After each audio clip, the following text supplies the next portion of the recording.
Hello दोस्तों, मैं सिमानी मुकु। वैसे तो मैं किस्से, कहानी और उपन्यास लिखती हूँ। बस अपने इसी कलेक्शन से आप सभी के लिए लेकर आई हूँ अपना पहला उपन्यास, देवदासी। आइए बढ़ते हैं देवदासी के अगले चैप्टर की तरफ। देवदासी चैप्टर 28। इंस्पेक्टर राघवन सिपाही को आदेश देते हैं सभी देवदासियों के घर इत्तला कर दी जाए और देवदासियों से मंदिर ना छोड़ने के लिए कहा जाए, क्योंकि वो सुरक्षित है और जिन सभी ने ये कृत्य किया था वो सभी पकड़े जा चुके हैं, गिरफ्तार हो चुके हैं। सिपाही जाकर सभी देवदासियों के बयान ले रहा था और सारी इन्फॉर्मेशन नोट डाउन कर रहा था। वहाँ सभी ज़मींदारों को अब भी हाथ में हथकड़ियाँ डालकर गाड़ी में ही बैठाया जाता है। इंस्पेक्टर राघवन आज रात हुई पूरी इस कार्रवाई से थक चुके होते हैं और मंदिर परिसर में जाकर बैठ जाते हैं। आज उन्हें शारीरिक थकान से ज़्यादा मानसिक थकान लग रही थी। इस तरह का मंजर उनके सामने कभी आया नहीं था। पंडित जी सभी सिपाहियों के लिए कॉफ़ी बनवाते हैं और एक कॉफ़ी का प्याला लेकर इंस्पेक्टर राघवन के पास आते हैं। साहब, कॉफ़ी पी लीजिए, आप काफ़ी थक चुके हैं, आपको अच्छा लगेगा।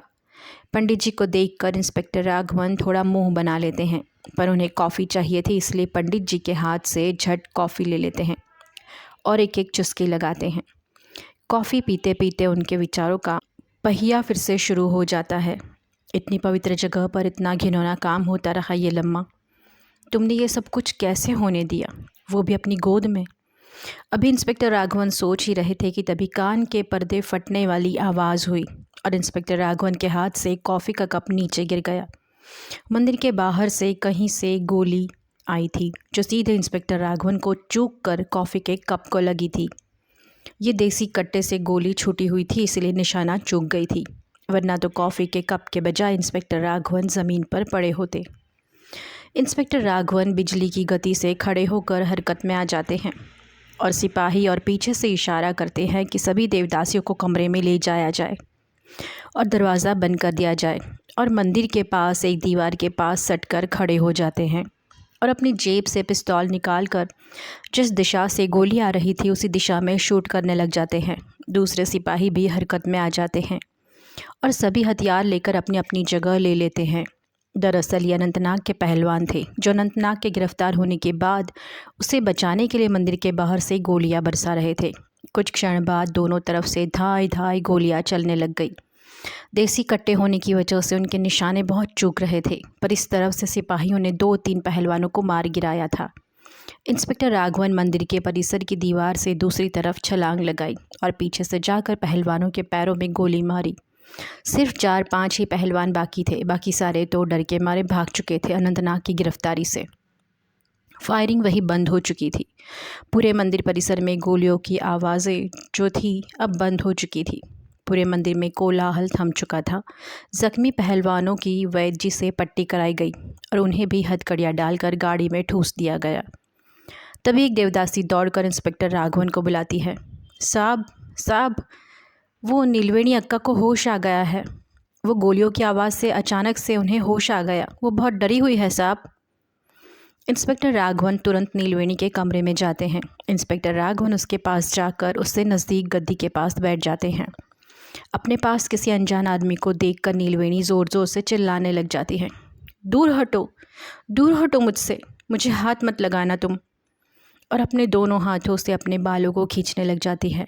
अपने शरीर पर अपने नाखूनों से खरोंचने लग जाती है। इंस्पेक्टर राघवन इस बर्ताव को देखकर बहुत घबरा जाते हैं और दूर हट जाते हैं। नीलवेणी ज़ोर ज़ोर से चिल्लाती है, चले जाओ यहाँ से, मेरे पास मत आना, मुझे छूना मत। पर उसके आंखों से एक भी आंसू नहीं निकलता। उसके आंसू सूख चुके होते हैं। आंसुओं का सागर नमक में परिवर्तित हो जाता है। आंखों में ही जम जाता है वो। एक बूंद तक नहीं टपकती उसकी आंखों से। इंस्पेक्टर राघवन एक देवदासी से कहते हैं, इसे थोड़ा होश में आ जाने दो और इसे समझाओ मैं कौन हूँ, इसके बाद ही मैं अंदर आऊँगा, ठीक है बेटा। और उसके सर पर हाथ रखकर बाहर चले जाते हैं। सारी रात इसी में निकल जाती है। सूर्योदय का समय हो चला था। इंस्पेक्टर राघवन वहीं मंदिर परिसर में बैठे रहते हैं, बिना पलके झपकाए। मंदिर जाना उन्हें हमेशा अच्छा लगता था, दिल को सुकून मिलता था उनके। पर आज ये पहली बार हुआ था जब मंदिर में बैठे उनके दिल को सुकून नहीं था, चैन नहीं था, आराम नहीं था।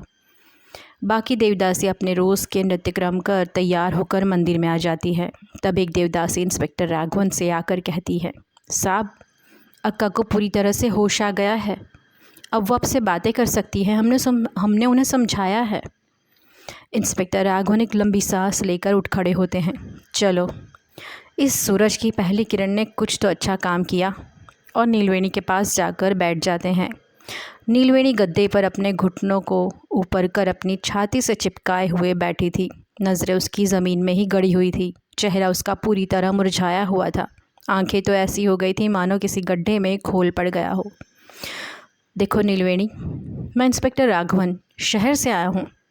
मिस्टर कार्तिकेय ने अपने पिता अनंतनाग के खिलाफ केस दर्ज कराया है। कार्तिकेय का नाम सुनकर लक्ष्मी ने अपनी नज़रें इंस्पेक्टर की तरफ की। और लक्ष्मी का केस भी कोर्ट में चल रहा है, जो कि मिस्टर कार्तिकेय ने ही दायर किया है। इन दोनों केस के चलते हम यहाँ दूसरे ज़मींदारों और अनंतनाग को गिरफ्तार करने आए हैं, और हमने कर लिया है। ये वाक्य पूरा होते होते नीलवेणी की आंखों में चमक सी आ गई। मुरझाए हुए चेहरे पर स्निग्धता आ गई। सबसे पहला बोल नीलवेणी के मुंह से ये निकला, लक्ष्मी कैसी है साहब? हाँ, लक्ष्मी वही ना जिसके लिए मिस्टर कार्तिकेय लड़ रहे हैं? नीलवेणी इस सवाल के जवाब में खुशी से अपनी गर्दन हाँ में हिलाती है। जी, वो एकदम सुरक्षित है और ठीक है। शहर में अपने दोस्त के घर ही दोनों रह रहे हैं, और इस केस की अगुवाई मिस्टर कार्तिकेय के दोस्त ही कर रहे हैं। नीलवेणी ने यह सुनते डबडबाई आंखों को जोर से भींच दिया। आंसू लुढ़क कर गालों पर आ गए। लक्ष्मी और कार्तिकेय दोनों सही सलामत और सुरक्षित है, ये सुनकर उसे तसल्ली हुई। अब मेरी बात ध्यान से सुनो नीलवेणी, यदि तुम्हें गवाही देने के लिए शहर बुलाया जाए तो क्या तुम आओगी? और ज़रूरत पड़ने पर क्या कोर्ट में जाकर बिना डरे तुम गवाही दोगी? नीलवेणी, मैं जानता हूँ लक्ष्मी को यहाँ से भगाने में तुम्ही ने मदद की है, यहाँ तक साथ दिया है, कुछ और दूर तक साथ चल दो लक्ष्मी के। तुम्हारे साथ इतना बुरा हुआ, पर अब भी तुम्हें लक्ष्मी की चिंता है। अब इस लड़ाई को अंजाम तक ही ले जाओ नीलवेणी, लक्ष्मी को अब भी तुम्हारे साथ की ज़रूरत है। साहब, लक्ष्मी तो मेरी छोटी बहन है, उसके लिए तो मैं जान देने के लिए भी तैयार हूँ, और ये कोर्ट और पुलिस मेरे लिए बहुत छोटी बात है। साहब, आप जहाँ कहेंगे मैं वहाँ आने के लिए तैयार हूँ। ये सुनकर इंस्पेक्टर राघवन खुश हो गए और खड़े हो जाते हैं और कहते हैं, तो तुम अपना बयान लिखवा दो नीलवेणी, पर बस मंदिर छोड़कर कोई भी देवदासी कहीं जाने ना पाए।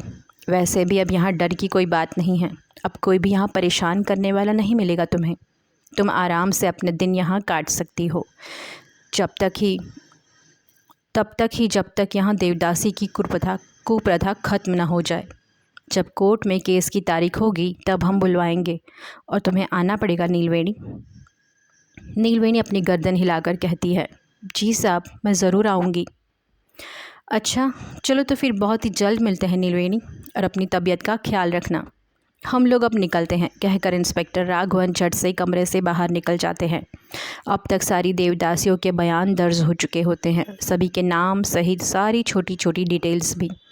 मंदिर परिसर में निकलकर इंस्पेक्टर राघवन सभी को पुकारते हैं, चलो चलो चलो, गाड़ियाँ निकालो जल्दी से, हमारा यहाँ काम पूरा हो चुका है। सभी सिपाही झट से गाड़ियों में बैठते हैं। इंस्पेक्टर राघवन भी गाड़ी में बैठने के लिए जाते हैं। तभी पंडित जी को इशारा करके अपने पास बुलाते हैं, और पंडित जी दिल डॉल करते हुए इंस्पेक्टर के पास आते हैं। पंडित जी, अब इन देवदासियों की सुरक्षा की जिम्मेदारी आपकी है, कोई भी तकलीफ़ नहीं होनी चाहिए इन्हें। ये सभी चाहे तो अपने अम्मा अप्पा से मिल सकती हैं, पर यहाँ से इन्हें कहीं जाने मत देना, और शायद कभी भी इनकी ज़रूरत पड़ सकती है भविष्य के लिए। सभी का जोश बढ़ाते हुए इंस्पेक्टर राघवन कहते हैं, चलो जवानों, गाड़ियाँ शुरू करो। और एक साथ सभी गाड़ियों की आवाज़ गूंज उठती है मंदिर परिसर के बाहर, मानो किसी फतेह का बिगुल बजा रही हो। एक के पीछे एक कर गाड़ियाँ निकलने लगी। सभी देवदासियाँ मंदिर परिसर में आकर ये नज़ारा देखने लगी। बेचारी मासूम बच्चियों के चेहरे पर खुशी के भाव थे। आज वो दरिंदे कैदी बनकर जा रहे थे। उन्हें भरोसा नहीं हो रहा था कि वो आज़ाद थी। अनंतनाग को इंस्पेक्टर राघवन की गाड़ी में ही बिठाया गया था। इंस्पेक्टर राघवन ड्राइवर के पास वाली सीट पर बैठे हुए थे और पीछे देखकर मुस्कुराकर अनंतनाग से कह रहे थे, क्यों अनंतनाग, मज़ा आ रहा है ना कैद होकर?